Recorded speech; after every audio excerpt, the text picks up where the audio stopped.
Welcome to the Module 1 on Introducing International Trade and Global Trade.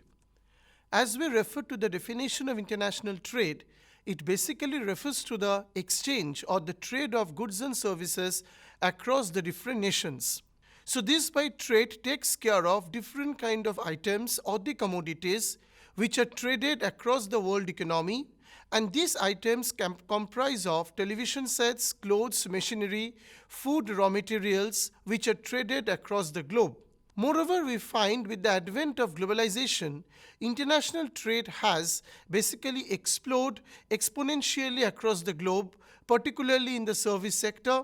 And the service sector comprises of some subsectors like transportation, communication, banking, ICT, real estate, and many other components. So thereby international trade has basically exploded across every corner of the globe in terms of exchange of goods and services as well as commodities.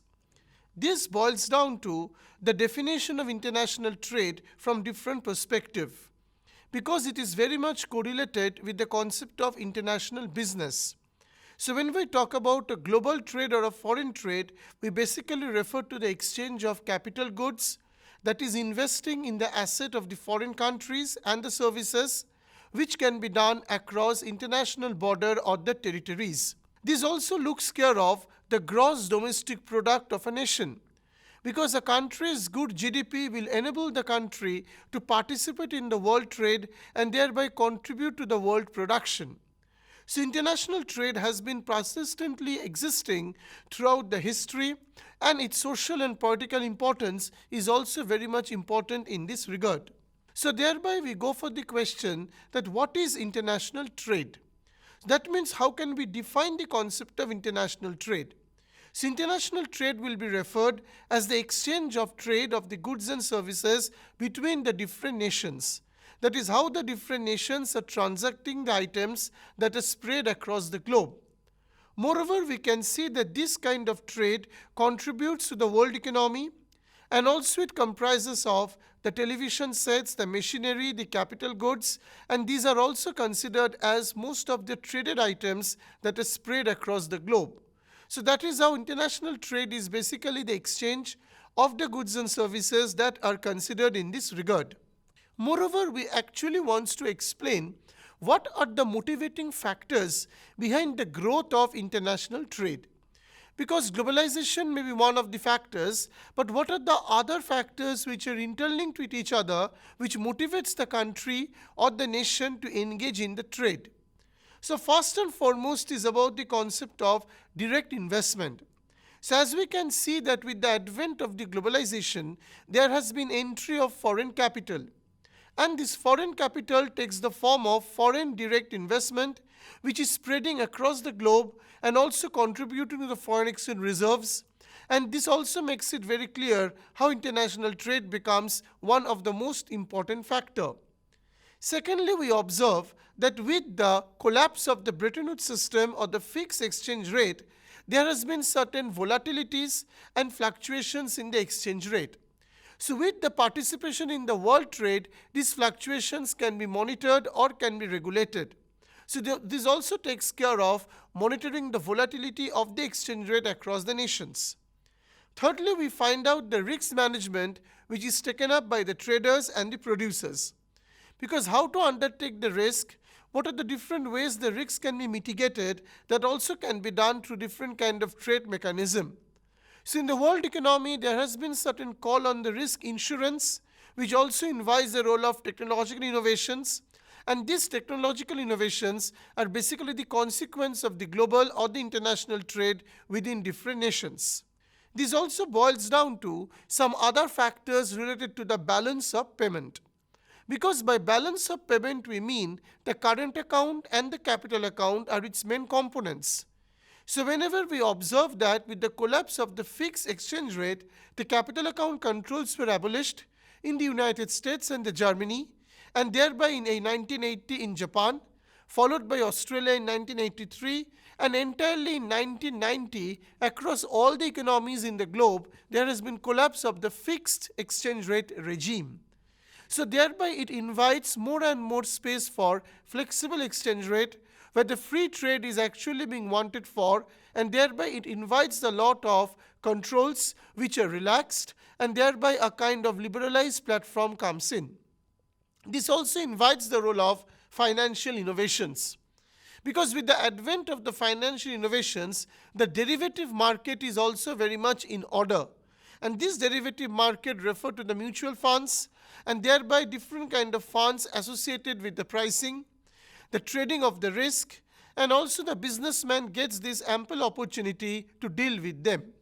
So basically the financial innovations are very much crucial in this regard when we talk about the risk management, when we talk about the trade and its consequences, and thereby the plethora of controls that are lifted up with the advent of liberalization or the trade reforms. This also brings down some other factors which are actually underlying with different dimensions of globalization. So as we all know, globalization is a multidimensional entity. It takes care of cultural, social, political, economic, and financial. So this also takes care of series of demographic changes that occur in the advanced economies. These changes are affecting the lifestyle, these changes are affecting the food patterns, and also different kind of professions which have come up with the advent of new global forces. So this has also increased the size of the pension funds.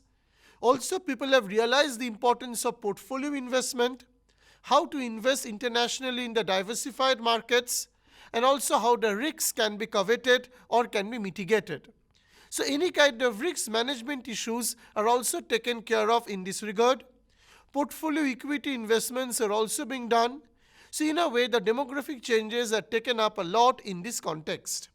Moreover, we observe that as the financial services crop in, there had been rise in the cutthroat competition, because this is resulting to different kind of financial instruments which are competing with each other, the more dynamic stock market, the more vibrant mutual funds market, and these also have made some kind of reduced cost, and with the advent of international trade, investment in the global markets have increased. Moreover, the component of information, because information does not have any transaction cost today, so it's a zero transaction cost, information can be transmitted to any part of the globe with the advent of technological innovations. So the stupendous success in the information and the communication technology have reduced the cost of international communication and also help in the managing and transferring the funds. So thereby the mobility of the funds have taken up a new shape with the advent of globalization. This boils down to the question regarding the reasons responsible for the growth of international financial transactions. So the very first reason is trade, which is the foundation on the exchange of commodities. Secondly, the volatility of the exchange rate can be mitigated by trade. Capital control restrictions are lifted up after the collapse of the Bretton Woods system. Financial innovations are basically linked up with the technological innovations or the upgradation. Demographic changes go with the changes in the structure of the economy in terms of population, in terms of the demand that is created. Financial services are also coming up on the way in terms of the derivatives and the instruments. And more importantly, ICT or information and communication technology, because that has resulted to zero cost as far as the transmission of information is concerned. This boils down to the discussion on the agents of international trade. Because whenever the trade has to come up in implementation, there must be some of the factors or some of the players who will be stimulating or gaining the momentum in this exercise. Firstly, the government. So when I talk about the government, because the government through different policies will be welcoming the foreign capital, and also at the same time also will want to liberalize the restrictions and also take care of the capital account of BOP. Secondly, governments are also expected to regulate the domestic financial sector. So this can be done by pricing policy, or this can be done by the allocation of the credit in the proper places. This also refers to the cross-country movements of the credit. There also government should monitor about the movements that are done across various nations. Moreover, we observe that the restrictions on the foreign exchange, the dividend restrictions, the lending and the borrowing, all of them have to be taken up by the government in a broader way. So government plays a very important role. Secondly, borrowers and investors. When we refer to borrowers and investors, basically that is on the demand side, and thereby the households and the firms who will get benefit from this globalization, they will actually invest abroad and also look into the financial constraints. Firms also will increase these derivatives by raising the funds through the bonds and the equity issues, and they will also expand the base of the investors and increase the liquidity, because liquidity increase is one of the most important concern if trade has to come up in a bigger shape. Moreover, we observe that the international investors also should take the help of financial globalization, because these foreign investors are also considered to stimulate FDI and FPI in this regard. Thirdly, we talk about the financial institutions, because without any organizational setup, international trade cannot be proceeded. So financial institutions basically drive different agents of globalization, and thereby at the global level, we take the help of information technology. We also look into the geographical issues, allowing the international corporations to locate their affiliates and to set up their affiliates in different nations. Decreasing cost also comes up due to deregulation, and thereby the regulatory system also becomes liberalized. So all these issues are taken up with the advent of financial institutions as they come up, and they operate within a free and a liberal environment. So we actually come up with a question, highlight on the agents of globalized financial markets.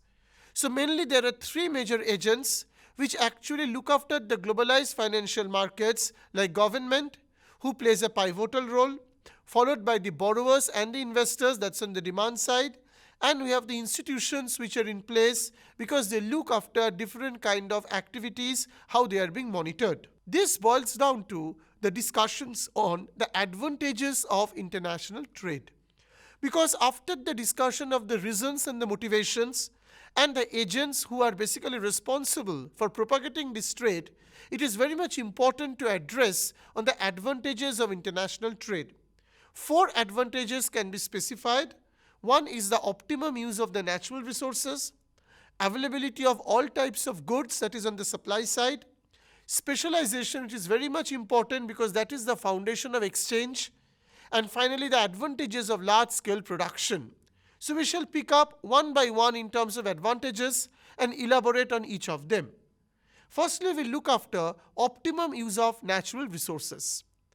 This is very much important because each country is endowed with certain natural resource. For example, every state has endowment of that. For example, we find out bauxite ore, which maybe they are prevalent in some parts of the country, which can specialize in aluminium ores. If we look at the abroad and if we refer to the oil-rich countries like the OPEC countries, oil and petroleum exporting countries, or countries of the West Asia, then we find they're endowed with the oil resources. So they will definitely specialize in the oil, and thereby they will invite to participate in the world trade. So they will export oil, and that is what is being done. So this is basically being done based on the natural endowment of the resources, so that the wastage of the resources can be avoided, and they can also drive the foundation of trade. Secondly, availability of all types of goods. So this is basically leading to a cost theory, because it has to see whether the goods can be produced at a lower cost. So if the goods can be manufactured at a lower cost, then it will be evident that this type of goods can be exported to any country, and thereby the country can earn foreign exchange because the cost of production will be less. This is also applicable to human capital, because many countries are endowed with level of labor where the labor supply is excess and it can be available at a cheaper cost. So this also refers to the goods and the skill. Another advantage of international trade refers to the most important concept of specialization. So what is specialization? Specialization actually refers to the division of labor, whereby each of the countries endowed with certain cost advantage, and thereby they want to specialize in that particular product. For example, India may have a labor surplus country, so it will specialize in the labor intensive good where the cost of production will be less. So foreign trade leads to specialization and encourages production of different goods in different countries. So goods can be produced at a comparable low cost, and thereby they can take the advantage of the division of labor.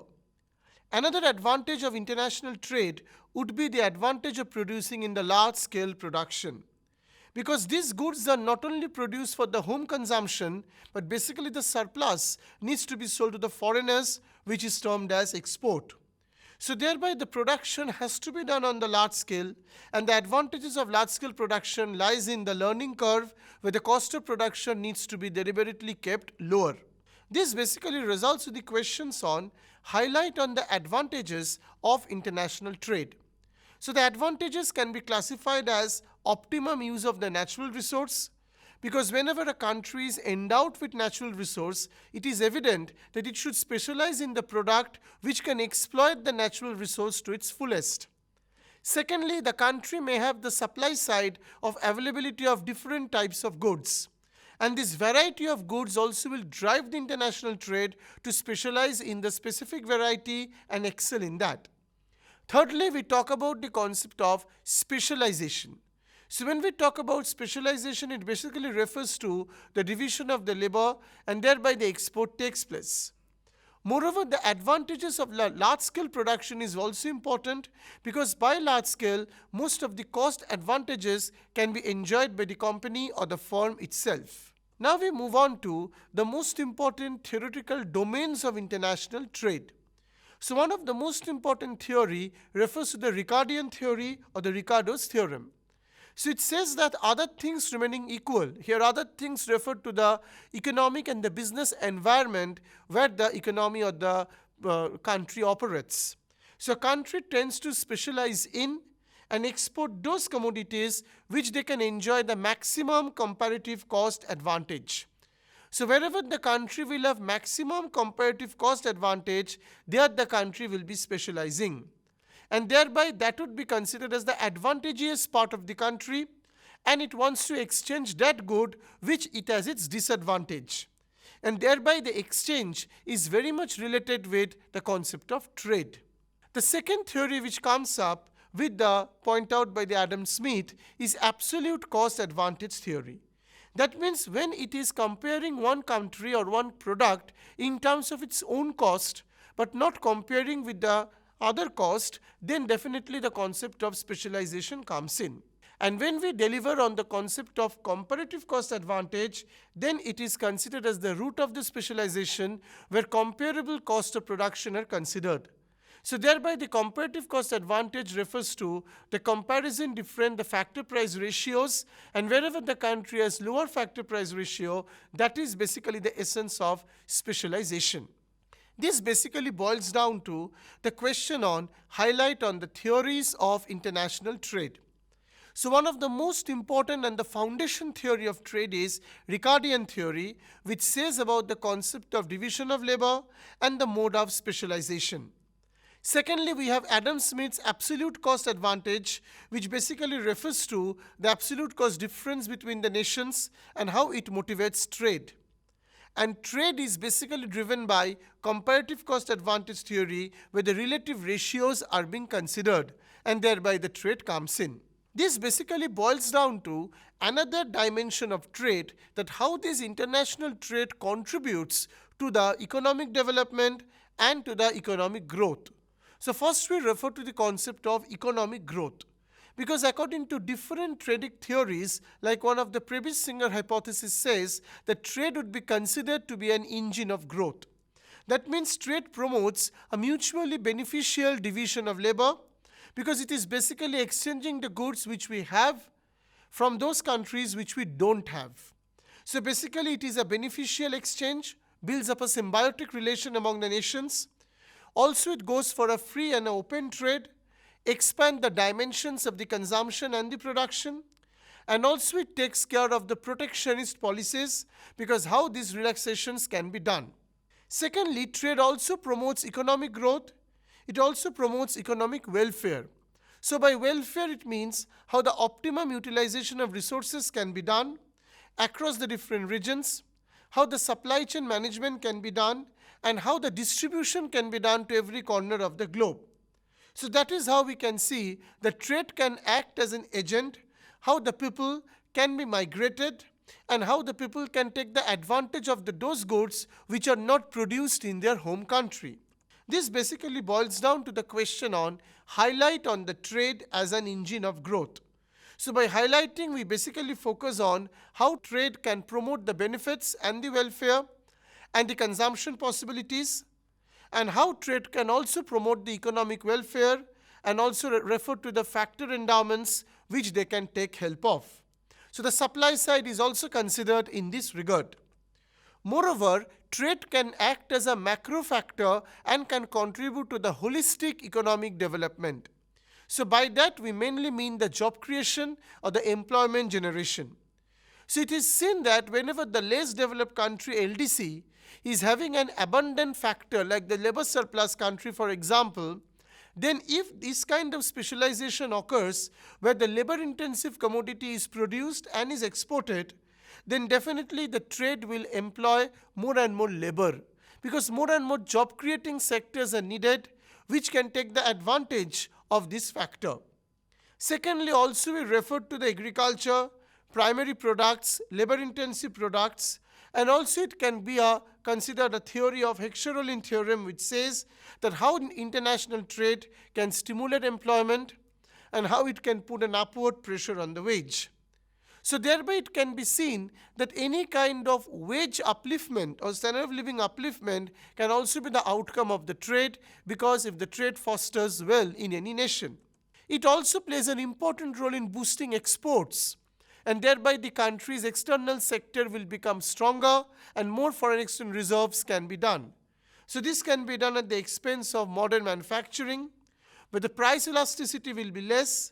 So the instability of the agriculture and the machinery products will come up, and thereby export boost will go up. So this is also vital in the context of economic development. It also helps in correction of the terms of trade, because it is seen that whenever the domestic currency depreciates, then exports are more favorable. So by export earnings, the country can benefit from it and thereby correct the BOP. So the distribution of the trade or the gains from trade will be more better in this regard. So we go by the question that how trade can be an instrument of economic development. So that can be done by boosting export, by generation of employment, and by correction of the terms of trade.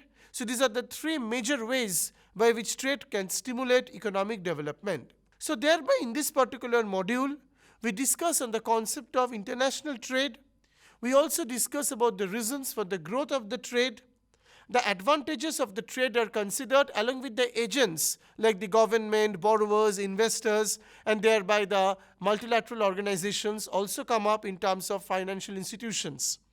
Theories of trade are also kept into consideration like Ricardian theory, absolute cost advantage theory, and comparative cost advantage theory.